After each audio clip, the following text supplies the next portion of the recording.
26শে জুলাই 2026 সুকান্ত সংঘ সুকান্তপল্লী আনন্দমাটি চাপুর থেকে চ্যানেল আনন্দের একটি প্রতিবেদন। মহতি কাজের অঙ্গ হিসেবে স্বেচ্ছায় রক্তদান শিবিরের আয়োজন করে সুকান্ত সংঘ। প্রধান অতিথির আসন অলংকৃত করেন শ্রম ও পরিবহন মন্ত্রী অর্জুন সিং। অর্জুন সিং এর উপস্থিতিতে রক্তদান শিবির হয়ে ওঠে প্রাণবন্ত। ওরা এসেছে, আজ এসেছে। অর্জুন সিং স্বাগতম, অর্জুন সিং স্বাগতম। সুকান্তপল্লী সুকান্ত সংঘের যে কবি সুকান্তের প্রতিমূর্তি রয়েছে সেখানে মাল্যদানের জন্য আপনাকে বিনম্র অনুরোধ জানাবো।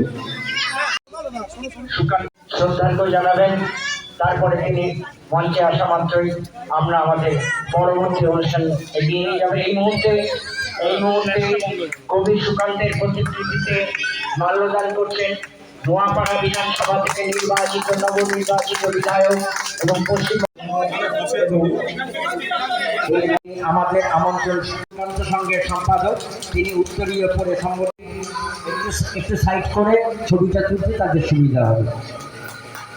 তিনি আজকে রক্তদানের ব্যাপারে আমি যেটা বলতে চাইছি যে আমরা দীর্ঘদিন ধরে প্রচেষ্টা করে যাচ্ছি। গত বড় আমাদের এরকম স্বাস্থ্য হয়েছিল, এবারও আমরা সেইভাবেই লোকের আয়োজন করেছি।